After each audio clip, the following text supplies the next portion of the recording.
Hola, ¿qué tal amigos de Lex Conversa? Bienvenidos una vez más a este su espacio, charlas de derecho y sociedad.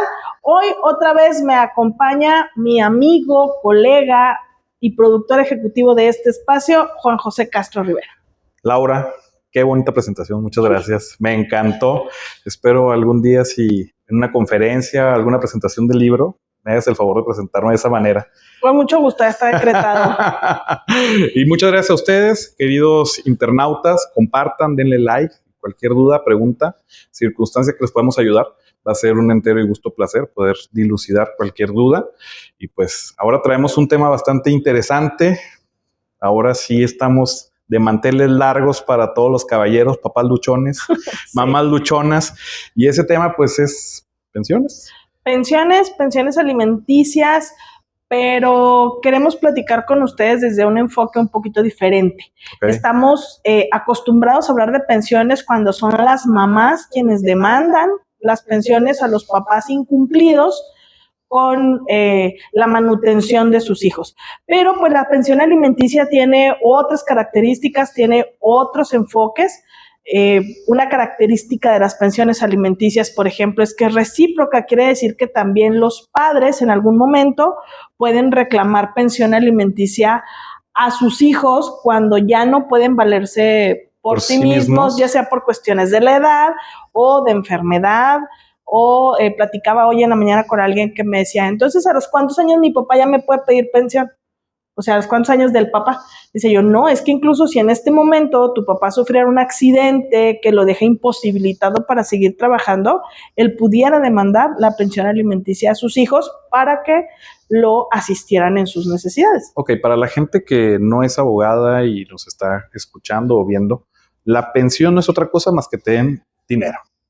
Que te den dinero, pero también existe la creencia, o regularmente la gente piensa que porque se llama pensión alimenticia, okay, y que solamente comprende la comida, los alimentos, ¿sí? Y una pensión alimenticia comprende todos aquellos conceptos que son necesarios para el desarrollo de una persona, okay, incluido vestido, educación, vivienda. Incluso hay criterios de la Suprema Corte que lo amplía hasta la recreación, es decir, un niño, un adolescente necesita esparcimiento, ir al cine, salir al parque, jugar con otros niños. Entonces, este monto que se fija, que generalmente es insuficiente y siempre lo será porque los gastos de un niño son impredecibles y siempre están en aumento, ¿no? Yo siempre les digo, lo barato son la leche y los pañales. Ya cuando brincamos, eso es lo barato. Ya después cuando comienzan, y estamos hablando de un niño sano, de un niño que no tiene requerimientos médicos mayores. Especiales. ¿Sí? Especiales, ajá. Que cualquier ida ya con el pediatra, con un médico particular, las consultas rondan los 700, 1,000 pesos, habrá casos en que sea más el medicamento, y si necesita algún tratamiento especial, bueno, todo esto debe ser considerado en la pensión alimenticia. Y me quiero imaginar que también la terapia física, psicológica. Por supuesto, las terapias psicológicas, la terapia de rehabilitación, entonces todo esto debe ser considerado en una pensión alimenticia. Bien. Entonces, pues creemos que solamente son los alimentos, pero no, o sea, el concepto es muy amplio, y encierra todo lo que necesita un ser humano para su pleno desarrollo. Yo creo que esa parte que acabas de decir es complicada de determinar, porque sin entrar a un punto clasista, pues ahora sí que depende mucho del nivel socioeconómico a lo que estás obligado, quiero pensar. Correcto. Se supone, va la teoría, el Estado tiene la obligación de proporcionarte el crecimiento de tu persona, si tú tienes un hijo. Uh-huh. Pues ahorita dijiste, ¿sabes qué? El tema de la terapia física y psicológica. Bueno, pues vas al CRE se llama. Sí. ¿Okay? Uh-huh. Y te dan tu terapia. Vas a psicólogo en el DIF y te dan tu terapia. Una persona que está acostumbrada a un sueldo, vamos a decirlo, mayor, pues regularmente tiene su psicólogo de cabecera, su doctor de cabecera. Una consulta particular. Su terapeuta de cabecera. Uh-huh. es exactamente, pues, quiero pensar que el juez en este caso determina diferentes montos, el porcentaje o cómo se determina cada pensión o sobre qué versa. Pues sobre las necesidades del que las va a recibir. Es decir, la pensión tiene que considerar dos cosas. Uno, las necesidades de quien la va a recibir. Ajá. Y dos, las posibilidades del que la va a pagar. ¿Sí? Okay. Lo que se procura siempre es que el menor de edad, los hijos, sean los menos afectados con el cambio de dinámica. Generalmente la demanda de una pensión alimenticia viene acompañada de una demanda de divorcio. Entonces, cuando viene esta demanda de divorcio, hay un rompimiento familiar y hay un cambio en la dinámica familiar, ¿sí? O sea, los horarios, quién recoge niños, quién los lleva, quién los ve, todo esto implica un cambio en la terapia familiar y, por lo tanto, un cambio en la dinámica del niño, que sin importar la edad del niño, siempre lo resienten, siempre se va a dar cuenta, siempre va a ser sensible a esos cambios.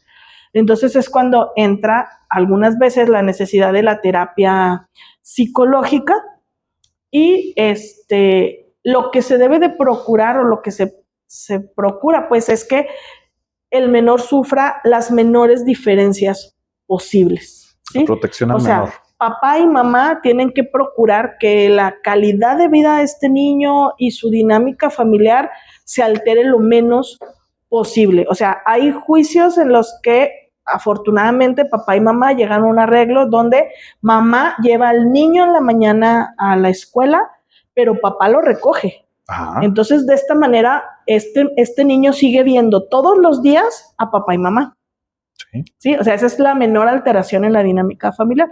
Pero desgraciadamente hay muchos casos en los que no hay este entendimiento, no se llega a estos acuerdos y entonces muchas de las veces el menor dura muchos meses sin ver a alguno de sus padres, ya no digamos al papá, sino a veces también a la mamá. Dura muchos meses sin verlo y entonces pues lo que he escuchado yo, recuerdo muy bien en una audiencia que el juez ahí conminó a los papás que no se ponían de acuerdo a decir que el interés era que el menor sufriera los menores cambios posibles. O sea, quien se supone que tiene la madurez para sobrellevar estos cambios son los padres, porque son adultos, porque ya hay una madurez emocional, supuestamente. Entonces, sí, porque lo que vemos en los juicios es esta falta de madurez emocional. Pero entonces se supone que estos padres son los que deben de privilegiar, poner en primer plano las necesidades de los menores. Y así lo ve la ley, ¿no? Pero fíjate, hay una parte aquí interesante que ahorita quisiera abordar, que es el tema siguiente. Ya ahorita la dinámica social y económica no da para que una de las, o sea, es raro, es muy raro que el caballero trabaje y pueda mantener a la familia. Se necesita la ayuda también de la mujer muchas de las veces. No digo que es una constante, pero es la mayoría de las veces. Pero ya ahorita está pasando algo muy particular, que la igualdad está tendiendo o se va al lado de que la mujer pudiera tener hasta un poquito más de oportunidad. Y en este caso, yo conocí un caso muy, muy, muy específico de un conocido buen amigo que él tocó que estaba en casa. Digo, la carrilla de todos, de que papá luchón, etcétera, etcétera. Y ahora sí que el estigma social de nosotros como caballeros, estarle echando la carrilla, pero digo, al fin y al cabo, cuate, ¿no? Pero luego, por ejemplo, en este caso, él se hacía cargo de la familia, literalmente. Él levantaba a sus hijos, los bañaba, los cambiaba, hacía desayuno. El desayuno lo hacía no solamente a sus hijos, sino también a su señora esposa. Llevaba a los niños a la escuela, se encargaba de los quehaceres del hogar. Posteriormente los recogía y la esposa pues iba a trabajar y llegaba ya nada más a comer, horario natural, regresaba. Ellos, gracias a Dios, siguen todavía juntos, pero en el supuesto hipotético, ¿sí? Que en este caso hubiera un rompimiento, hubiera un divorcio, ¿qué pasa? ¿Es la misma ley para los dos lados? Mira, la ley es la misma. Lo que no es lo mismo es el enfoque. O sea, hoy tenemos, si el código va a decir lo mismo para hombres y mujeres, pero desgraciadamente en la aplicabilidad, en la realidad, es que estamos llenos, tenemos muchísimos protocolos en temas de equidad y de igualdad de género, pero si tú lees esos protocolos, no hablan de igualdad o de equidad, hablan de un proteccionismo hacia las mujeres. Okay. ¿Sí? Ejemplo, yo promoví un juicio donde los hijos vivían con el papá, ¿sí? Y él estaba pidiendo ya la custodia definitiva de sus hijos y el juez me manda al actuario a que haga una inspección en el domicilio a ver si cumple las condiciones necesarias para que vivieran ahí estos menores. Si yo hubiera sido al revés y le digo al juez que los niños viven con la mamá, no me manda a hacer esta inspección. Ah, caray.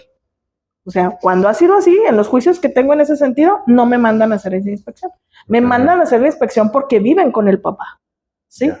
Entonces, bueno, cumplimos con la inspección y finalmente la custodia la tiene el papá. Pero ahí desde ese punto te vas dando cuenta de que la aplicabilidad es otra. O sea, presumimos o damos por hecho que las mujeres cuidan mejor. No digo que no lo hagan, pero siempre estará la posibilidad de que no sea así. Sí, o sea, es una constante, más no es una certeza. Así es correcto. Sí, entonces sí se vuelve complejo. Y digo, tiene toda la lógica por el sector vulnerable de las mujeres, el derechos humanos, equidad y ahora sí que toda la evolución que ha habido. Pero pues es lo que ahorita toca vivir precisamente en este caso de proteger un poquito el seno familiar.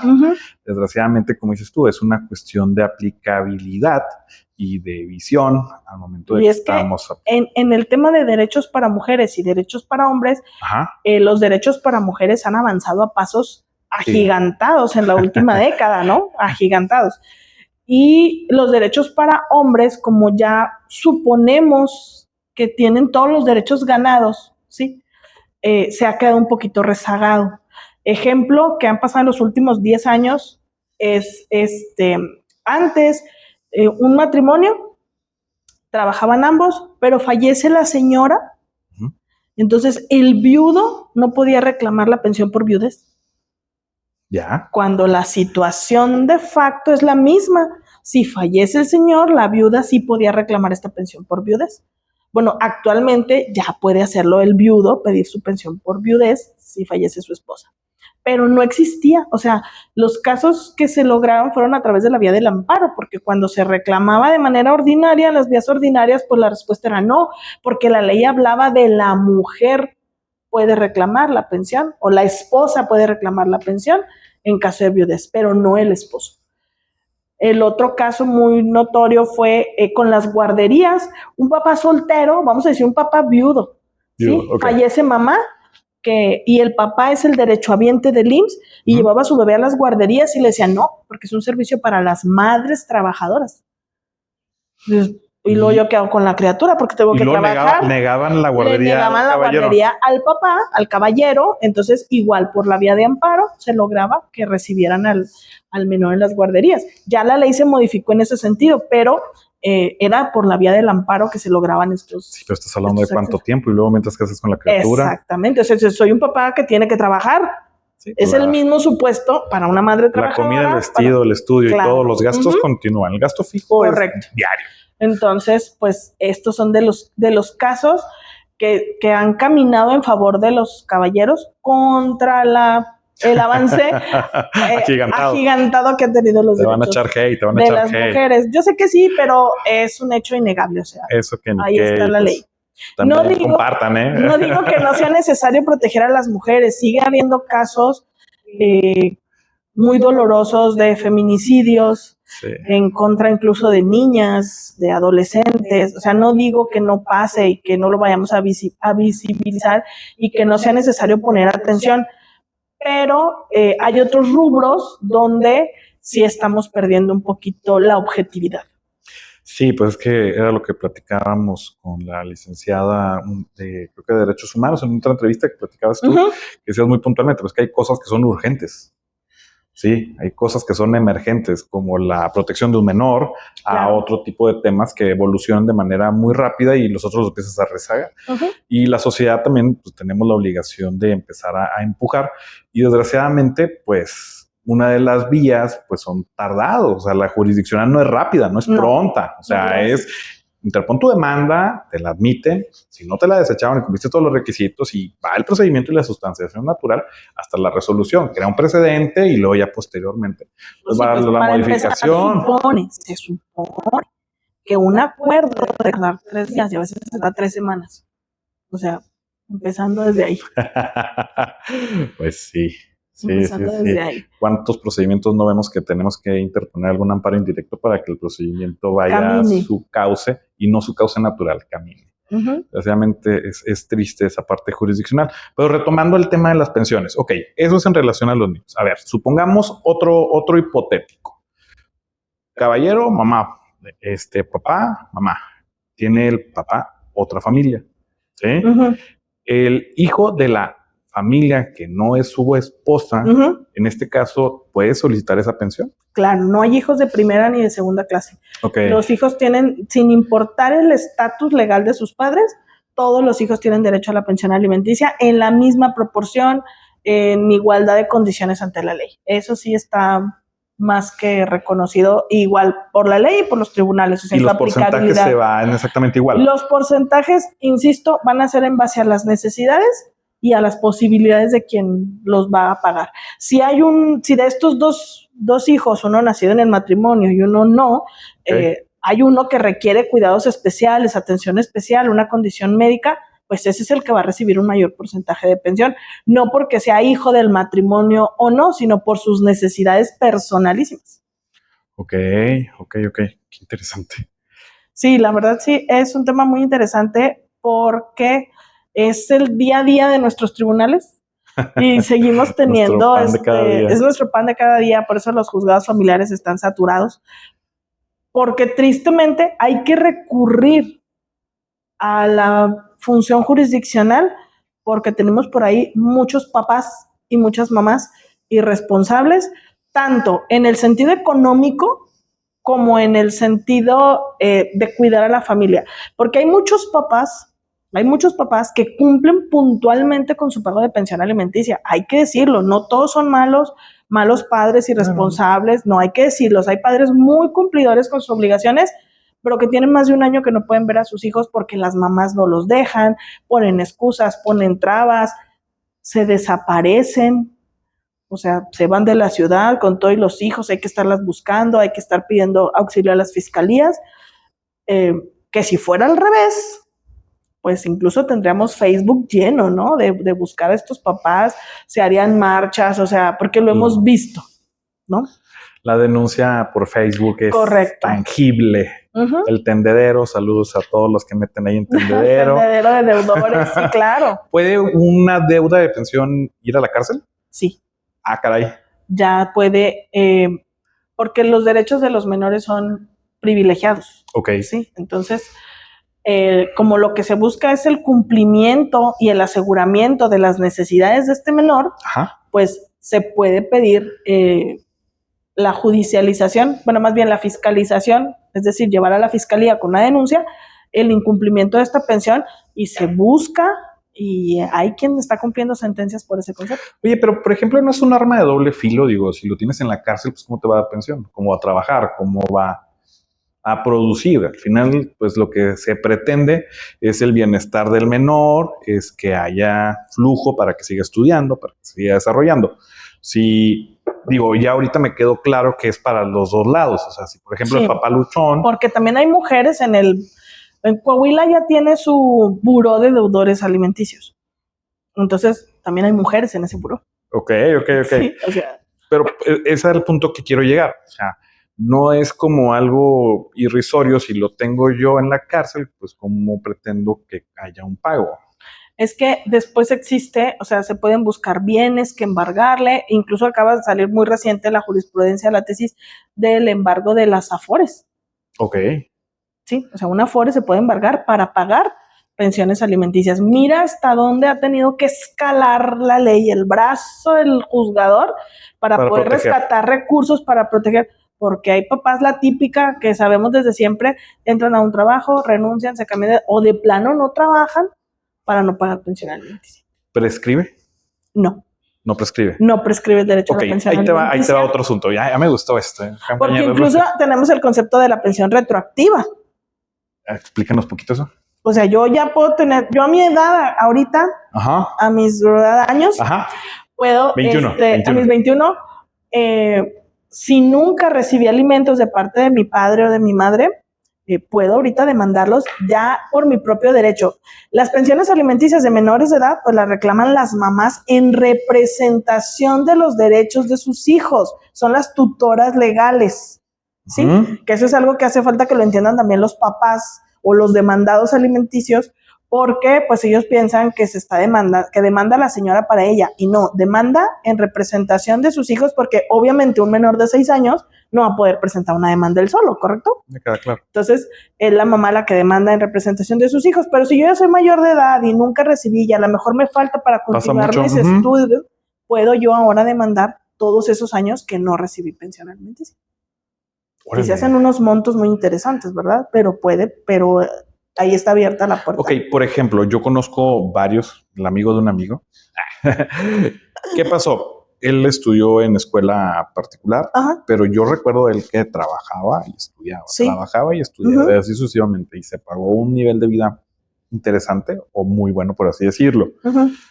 En este caso, el papá, ¿sí? Pues la típica familia que ahorita lo puntualizaste muy interesante, fuera de matrimonio. Bueno, no vamos a entrar en Honduras. No entramos en detalles. Y en este caso, su nivel también del papá era bueno, ¿sí? En este caso, el cálculo para su pensión va a ser en base a lo que él vivió y pagó, o en base a lo que el papá pudo pagar y la vida que le pudo dar. Ambas cosas. Siempre escuchamos a las mamás decir, es que no completo. Pues sí, pero sí, nunca se completa. Nunca, es lo que, o sea, nunca es lo completa. Que dije, es lo que comenté, ¿no? Los gastos de los hijos siempre son inesperados y en aumento. Lo único que tenemos cierto es que cada día van a costar más, ¿ok? Los hijos. Es como los impuestos, tarde que temprano vas a pagar, Por supuesto. Claro, no va a gastar lo mismo una mamá o un papá que lleva a sus hijos a una escuela pública que el que lleva a sus hijos a una escuela privada. Bueno, te diré, ya ahorita con las cuotas y eso casi se va a la par. Pero tampoco va a pagar lo mismo una mamá que tiene un hijo sano a quien tiene un hijo con necesidades especiales. Eso estoy completamente de acuerdo contigo. O sea, que medicamentos, terapias, que hay muchas instituciones públicas, que hay muchos servicios, sí, pero siempre se va a gastar. Sí, o sea, para empezar, el transporte y los cuidados en casa, pues esos corren por cuenta de los padres. Entonces, sí, pero también es necesario darnos cuenta de los ingresos de quien va a pagar los alimentos. O sea, yo puedo necesitar 10,000 pesos al mes, pero si el papá de mis hijos gana 8,000, pues es imposible que me vaya a dar 10,000, ¿no? Claro. Son matemáticas básicas. Entonces, y batallamos mucho para que la gente lo entienda. Sí. No es que yo necesito, bueno, es que también dentro del concepto de pensión alimenticia, porque luego escuchamos a los deudores, a los que pagan alimentos, pues, bueno, y la mamá ¿qué va a poner? Y el papá ¿qué va a poner? ¿Sí? Quiere que todo le dé yo. Bueno, es que se entiende que ya cuando el menor vive con uno de sus padres, ya se entiende que ese papá está poniendo su mitad de cuidados, de atención y también económica, o sea, no nos hagamos fuera de la realidad. Es que estamos entre la espada y la pared, porque por una parte, como dices tú, sí, no nos hacemos fuera de la realidad, está en un techo, pero ¿cuántas personas desobligadas no vemos? Date una vueltita al DIF y vas a decir, realmente el estar en un techo es protección a los menores, y la realidad es de que no, y vas a otros albergues y con perdón de todos, y también no es como que de primera mano ni por supuesto, somos se requieren, ni nada. No es nada más tener techo, se requieren los cuidados necesarios. Sí, psicológicos también, ser papá, claro, ser mamá, o sea, de todo se requiere y todo cuesta, estoy de acuerdo contigo, pero también tiempo de calidad, porque también vemos mucho abandono. O sea, pero es que ¿cómo le pides tiempo de calidad a una mamá o a un papá que tiene que salir a trabajar para completar, porque con lo de la pensión no completa? No se completa. Y así trabaje y así, o sea, la verdad es de que la mayoría de nuestra edad, 21 años, pertenecemos a ese nicho de que vimos a nuestros papás y nos llevaban al trabajo. O sea, claro. Somos de esa sociedad económica que fue echarle ganas, trabajar, seguir adelante, estudiar y todo. Digo, gracias a Dios las oportunidades se fueron dando con base al trabajo y a la buena actitud, no se da como de la noche a la mañana. Mira, hablando de oportunidades, y ahorita que comentábamos lo de la pensión retroactiva, va un criterio para calcular la pensión retroactiva, es eso, las oportunidades que yo perdí o que hubiera tenido si hubiera recibido la pensión alimenticia. No, pues olvídate. Partiendo de ahí. O sea, ¿cómo sería mi realidad hoy si yo hubiera recibido una pensión alimenticia? Es que ese tema que es imprescriptible es sumamente interesante. Y ahora, por ejemplo, las personas y las adultas mayores que vemos en la calle en situación de abandono. Ahí tenemos un delito que es la omisión de cuidados, pero también la obligación familiar de dar alimentos. Ok. Y ese, por ejemplo, ¿se calcula el igual con base en ingreso, oportunidad? Sí, por supuesto. Viene siendo equiparado al mismo. Digo, sí. Al final todos vamos, si nos da y nos presta todos oportunidad, vamos a envejecer. Vamos a terminar donde mismo. Es correcto, todos vamos a envejecer. Eso es algo que a los hijos se les olvida muchas veces. A mí me parece muy triste, analizando esto un poquito más profundo, como decía hace rato, tener que perseguir a alguien para que se haga responsable de sus hijos, que es algo que se supone naturalmente debe de suceder, y sucede igual con los padres. O sea, qué triste que un padre tenga que perseguir a sus hijos para que vean, para que les ayuden en su vejez. Por supuesto, hay padres, yo siempre les digo que es como los mandamientos de la iglesia, que dice, honrarás a tu padre y a tu madre, pero el mandamiento no dice si es bueno. No te da esa opción, simplemente... Esa posibilidad. Ajá, y lo mismo pasa aquí, pensión alimenticia a tus padres y no dice si fueron buenos padres. ¿Ok? Por supuesto que sí se toma en consideración el hecho de decir, este padre fue un deudor alimenticio toda su vida, nunca pagó pensión alimenticia y hoy viene a reclamar pensión alimenticia. Recordemos que el concepto es reciprocidad. Si tú no me diste, ¿cómo me pides? O sea, en juicio sí puedes pedir en juicio sí puedes decir, se puede ventilar esa parte. Señor que hoy me pide pensión alimenticia jamás vio por mí. Nunca me dio un peso, ¿sí? Y por ejemplo, aquí las cargas probatorias, ¿para dónde van? Para demostrar si fue o no fue un deudor alimenticio. A ver, ahí te va. Ejemplo inicial, ¿sí? Nunca me dieron pensión, el amigo del amigo, se mantuvo, talala, ¿sí? Meto la demanda en este punto, yo lo cobraría o lo pediría retroactivamente, como dices tú, no prescribió, solicito. ¿La carga probatoria para quién va? Yo que estoy diciendo nunca se me pagó o a quien estoy demandando sí pagó. Sí, o sea, ese papá que está demandando, es que también depende de la necesidad. O sea, tú puedes decir, ok, nunca te dio pensión alimenticia, pero este hombre necesita. Sí, es por supervivencia. El nuevo Código de Procedimientos Civiles y Familiares contempla el concepto de la vulnerabilidad. Sí. Sí, es que va también en ese sentido, o sea, un poquito de humanidad y tenlo, o sea, cuántas personas no vemos que están en la calle en situación, desgraciadamente, pues que no tuvieron su afore, no tuvieron su seguro de retiro, no hubo un programa de seguridad social para esas personas, no estuvieron cubiertos por la seguridad social que se supone el Estado debe de brindar. Es que sí, estoy de acuerdo contigo que el Estado también tiene la obligación y la responsabilidad constitucional, jurídica, humana, toda esa parte. Pero, por ejemplo, ahorita en sociedad el Estado no da, bueno, sí da, pero a lo mejor no para la gente que vemos en ese no es suficiente. ¿Sí? Mira, de eso no hablemos porque me salen canas verdes. Bueno, sí, ¿a qué punto que ya no quiero desviarme tampoco tanto ni polarizar el tema? Pero, ¿qué es lo que pasa? Muchos, por ejemplo, le jugamos al emprendimiento. Claro. Vamos a ser emprendedores, vamos a hacer esto. Lo que no saben es que la gran diferencia es de que, pues, ya no te va a tocar a ti el aguinaldo, te va a tocar pagar el aguinaldo, no te va a tocar esto, te va a tocar darlo. Y muchas de las veces ese tipo de personas o ese tipo de vida, pues cae en alguna mala jugada, en alguna mala... por supuesto. Y caes pues ahora sí que en desfortunio y no tienes dinero y ves que ya se te fueron los años y pues no hubo seguridad social porque no pagaste seguridad social, no hubo afore porque todo lo tenías invertido y esa operación salió mal y pues ahí vemos que el Estado dice, oye, pues es que tu decisión no fue ser el asalariado, fue ser la del empresario. Entonces ahí sí le correspondería, no al Estado, y no estoy defendiendo, pero no le correspondería. Y eso a medios chiles, sí le corresponde todavía sostenerlo. Sí, pero ahí hacemos un paréntesis. Existe el sistema voluntario del Seguro Social. Sí, pero toca decir una palabra ahí básica. voluntario. Sí, si claro. no es tu voluntad y no lo das. No, pero ahí está la opción para esos casos que ahí está tu opción, paga tu segurito. Y ves ahorita los seguros y todo eso, claro. Y se supondría en teoría que con eso debe yo lo vi con mi padre, abogado litigante, 40 años, sin ninguna seguridad social, porque siempre trabajó por su cuenta, y el día que fallece, bueno, afortunadamente, nosotras como hijas no dependíamos económicamente de él, ya independientes con nuestra casa, con nuestra vida hecha, pero si hubiera habido una necesidad, pues no había nada, porque él se dedicó toda la vida a trabajar en el sector independiente. Exacto. Exacto. Sí, pues es que el tema de pensiones es sumamente amplio. Es muy amplio, pero hoy sí hay una tendencia más marcada a que hoy los caballeros se quedan a cargo de sus hijos y piden pensión alimenticia para sus hijos.